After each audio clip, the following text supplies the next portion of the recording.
নমস্কার বন্ধুরা, আমি সায়নী। তোমাদের সবাইকে স্বাগত জানাই সায়নীজ ব্লগের আরও একটি নতুন পর্বে।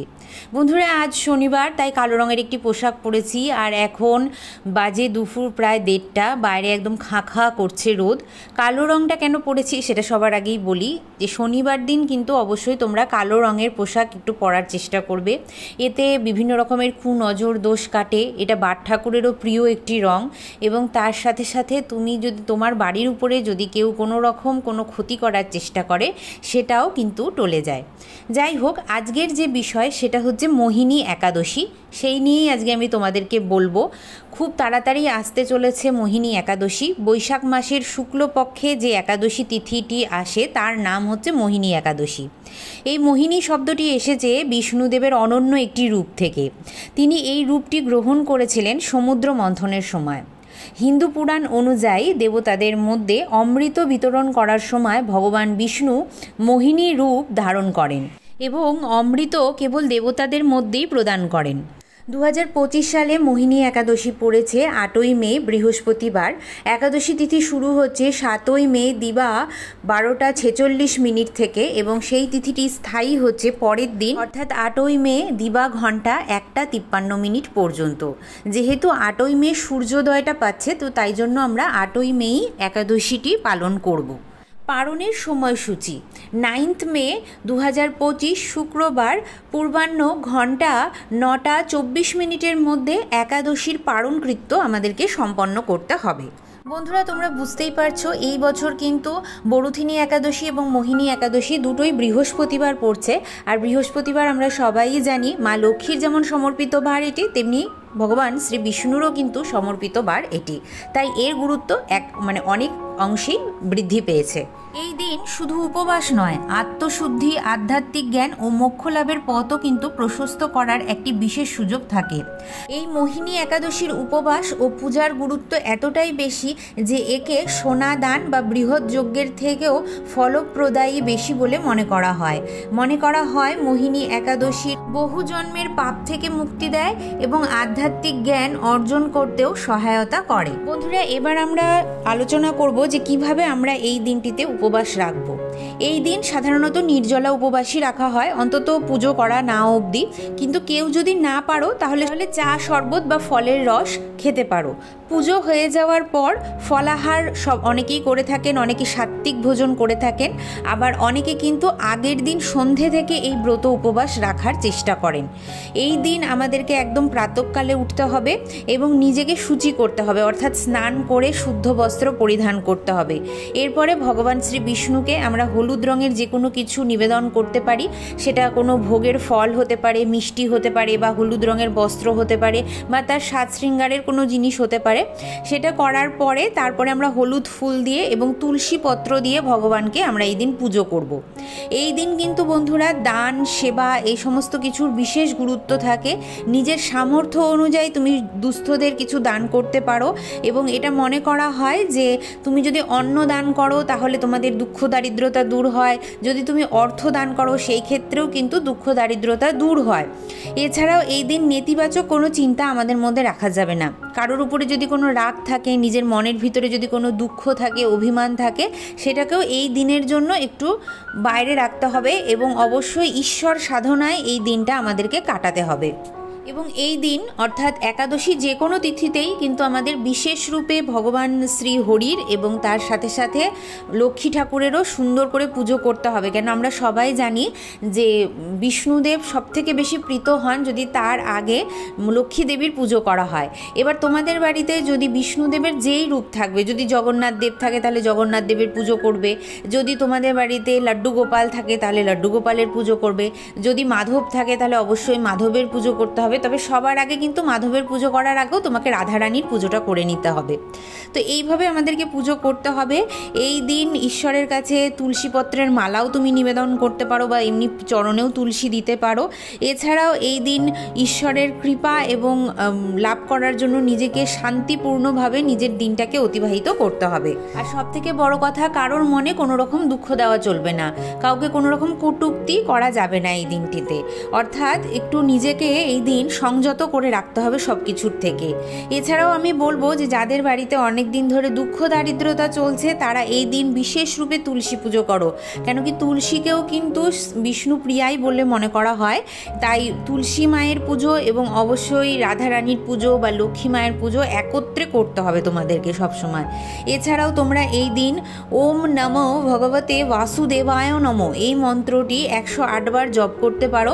তুলসীর মালা যদি কারোর কাছে থাকে অবশ্যই তুলসীর মালাতে জপ করে তোমরা এই মন্ত্রটি পাঠ করতে পারো 108 বার। যদি তুলসীর মালা না থাকে তাহলে এমনি নিজে থেকেই মনে মনে 108 বার পুজোর পরে তোমরা এই মন্ত্রটি জপ করতে পারো। এই দিন ভগবানকে যে ভোগ দান করবে তাতেও কিন্তু তুলসীপত্র অবশ্যই নিবেদন করবে, কেন আমরা জানি যে ভগবান শ্রী বিষ্ণুর তুলসী কত প্রিয়, আর তুলসী ছাড়া সে কখনোই সেই ভোগটা গ্রহণ করে না। আর আমরা তুলসী মাকে সবসময় তার প্রভু যাতে সুন্দরভাবে ভোগটি গ্রহণ করতে পারে সেই ভোগ গ্রহণ করারই অনুরোধ করে তার দ্বারা নিবেদন করে থাকি সেই ভোগটা। মানে আমাদের ভোগ তৈরি করার সময় যদি কোনো রকম কোনো ত্রুটি হয় তাহলে তুলসী মা সেটা নিজ গুণে সেই ত্রুটিকে সংশোধন করে দেন এবং ভগবানকে সে সুন্দর করেও সেই ভোগটা নিবেদন করেন, এটা আমরা সবাই জানি। এছাড়াও তোমরা এই দিন আরও একটা কথা বলি বন্ধুরা, এই দিন তোমরা কিভাবে নিজের মনস্কামনা পূরণ করবে। এই দিন তোমরা অশ্বত্থ গাছে জল দান করবেন সকালবেলায়, তারপরে তোমরা একটা ঘিয়ের প্রদীপ জ্বালাতে পারো এবং ঘিয়ের প্রদীপ জ্বালিয়ে সেখানে তুমি তোমার নিজের মনস্কামনাটা বলে আসতে পারো। এছাড়াও আমরা জানি যে বজরংবলী কিন্তু ভগবান শ্রী বিষ্ণুর অত্যন্ত প্রিয়, তাই এই দিন বজরংবলীর পূজাও তোমরা করতে পারো এবং তার মন্দিরেও অবশ্যই একটি প্রদীপ জ্বালাতে পারো, অবশ্যই সেটা ঘিয়ের হতে হবে এবং ঘিয়ের প্রদীপের মধ্যে তোমরা অবশ্যই 2টি এলাচ এবং 2টি ফুলশুদ্ধ লবঙ্গ দিয়ে দেবে এবং নিজের যে মনের মনস্কামনা সেটা তোমরা বলবে। সেটা তোমরা মন্দিরে যেও করতে পারো, আবার ঘরে যদি বজরংবলীর কোনো ছবি বা বিগ্রহ থাকে সেটাও কিন্তু করতে পারো। তো এই ছোট ছোট নিয়মগুলো মেনে দেখতে পারো, অবশ্যই তোমরা কিন্তু ফল পাবে। এছাড়াও তোমরা এই দিন শ্রীমদ্ ভাগবত গীতা পাঠ করতে শুরু করতে পারো।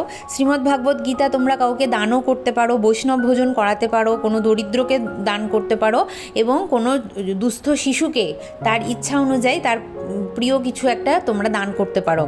তো এটা সবসময় জানবে যে মানে দরিদ্রদের মধ্যেও কিন্তু নারায়ণ বসবাস করেন, মানে নারায়ণ সেবাই সেটাকে বলা হয়।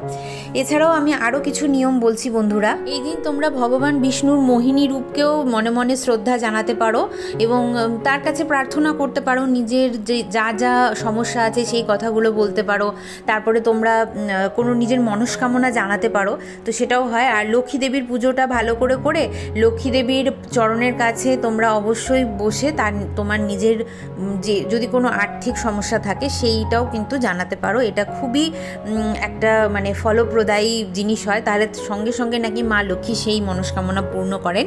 এছাড়াও তোমরা ভগবান শ্রী নারায়ণকে এই দিন দুধের মধ্যে একটু জাফরান কেসার বা যেটাকে আমরা বলি স্যাফরন সেই জিনিসটা মিশিয়েও কিন্তু ভগবান শ্রী নারায়ণকে মানে স্নান করাতে পারো এবং মা লক্ষ্মী তাতে কিন্তু ভীষণ মানে প্রীত হন। মা লক্ষ্মীর ভীষণ প্রিয় হচ্ছে জাফরান, এটা তোমরা জানো সবাই। তো জাফরান দুধ দিয়ে তোমরা এই দিন ভগবান শ্রী বিষ্ণুকে স্নান করাতে পারো, এতেও দুঃখ দারিদ্রতা কিন্তু দূর হয়। যেই নিয়মগুলো বললাম বন্ধুরা, যদি মনে রাখতে না পারো অবশ্যই খাতায় নোট করে নাও, তোমরা অবশ্যই এটার থেকে একটা ভালো ফল পাবে, এটুকুন আমি বলতে পারি। এবং যারা ফল পাবে অবশ্যই আমাকে একটু লিখে জানিও তোমরা, এইটুকুনের আশাতেই আমি থাকি যে তোমাদের একজনেরও যেন একটু ভালো হয়। এছাড়াও তোমরা পুজোর পরে মোহিনী একাদশীর যে ব্রত কথাটা থাকে সেই ব্রত কথাটা পাঠ করতে পারো, না হলে এখন ইউটিউবে প্রচুর জায়গাতে মোহিনী একাদশীর ব্রত কথা পাঠ করে থাকেন অনেকেই, তো সেই ব্রত কথাটাও তোমরা কিন্তু চালিয়ে শুনতে পারো। এটাতেও কিন্তু সর্বপাপ ক্ষয় হয়, মোক্ষ লাভ হয় এবং দুঃখ দারিদ্রতা দূর হয়। বন্ধুরা, সব থেকে আগে আমি যেটা বলি যে দুঃখ দারিদ্রতা দূর হওয়াটা খুব প্রয়োজনীয়, কেন আমরা সংসারী, আমাদের সংসারটাই সব থেকে বড় ধর্ম। তাই আমাদের সংসার যদি ভালো না থাকে তাহলে কিন্তু আমাদের ধর্ম কর্ম কোনো কিছুতেই কিন্তু মন লাগবে না। তো সবার আগে হচ্ছে আমাদের প্রিয়জনরা যেন ভালো থাকে, আমরা নিজেরা যেন ভালো থাকি এবং অবশ্যই আমরা যখন ভালো থাকবো তখনই কিন্তু আমরা ঈশ্বর সেবায় নিজেকে নিয়োজিত করতে পারবো। তো সেই জন্য আমি সবসময় বলি যে ঘরে কোনোভাবেই দুঃখ দারিদ্রতাকে প্রবেশ করতে দেওয়া যাবে না। তাই দুঃখ দারিদ্রতা যেন দূর হয় তার জন্য প্রচুর রকমের আজকে আমি নিয়ম বলে দিলাম। এই নিয়মগুলি তোমরা প্রত্যেকে পালন করতে পারো, প্রত্যেক প্রত্যেকটা নিয়মও পালন করতে পারো, আবার এর মধ্যে এক আধটা নিয়মও পালন করতে পারো, তাতে কোনো অসুবিধা নেই। নিজের নিজের সুবিধা মতন পুজো করবে, নিজের নিজের সুবিধা মতন আরাধ্যকে ডাকবে এবং নিজের মনস্কামনা জানাবে। আর আমি তো আছি তোমাদের সবার হয়ে, আমি আমার লাড্ডু গোপালের কাছে তোমাদের হয়ে কথা বলবো এবং বলে দেব যে আমার পরিবারের যে কজন সদস্য আছেন তাদের যেন সমস্ত দুঃখ দুর্দশা আমার লাড্ডু গোপাল দূর করেন নিজ গুণে, এবং রাধারানীর কাছেও সেই মনস্কামনা জানাবো। তো বন্ধুরা, এইভাবে তোমরা পুজোটা করো, আশা করছি তোমরা ফল পাবে। আর এখানে দেখো, আজকে যেহেতু শনিবার ছিল তো আমি একটু ধূপের ধোঁয়া দিয়েছি। আর অনেক দিন হলো বড় মাকে আর আদ্যা মাকে একটু লাল জবা ফুলের মালা আমার পরানো হয় না, তো তাদের জন্য আজকে লাল জবা ফুলের মালা একটু এনেছিলাম, পেয়েছিলাম বলেই এনেছিলাম। তো তাদেরকেও একটু পরালাম, আর তারাও আমার মনে হয় একটু হলেও প্রীত হবেন। আসলে প্রত্যেক দিনকার এই ব্যস্ততার জীবনে যে সবসময় সব রকমের জিনিসগুলো আমরা আয়োজন করতে পারি তা তো হয় না, কিন্তু যাই হোক, যেদিন যেটুকুন পারি সেদিন সেইটুকুন আমি আয়োজন করি। আর অবশ্যই যেটা বললাম যে শনিবার করে তোমরা কালো রঙের জামা পরতে পারো, ঘরে ধূপ ধুনো দেখাবে বন্ধুরা, যারা সাবেকি পদ্ধতিতে জ্বালাতেও পারছো না তারা এখন অনেক ইনস্ট্যান্ট ধূপ আছে, সেটাও জ্বালাবে। এবং ঘরের দরজা জানলাগুলো সেই সময় একটু খোলা রাখবে যাতে নেগেটিভ জিনিসগুলো তোমার বাড়ির থেকে বেরিয়ে যায়। তো চলো বন্ধুরা, আজকের মতন এখানেই শেষ করছি। আজকের ভিডিওটা যদি তোমাদের ভালো লেগে থাকে তাহলে অবশ্যই এটা লাইক শেয়ার করে দিও, আর এই ধরনেরই সুন্দর সুন্দর ভিডিও পাওয়ার জন্য অবশ্যই আমার চ্যানেলটিকে সাবস্ক্রাইব করেও রাখতে পারো। চলো, দেখা হবে আবারও একটা সুন্দর পূজাবিধির সঙ্গে। ততক্ষণের জন্য সবাই খুব ভালো থেকো, সুস্থ থেকো।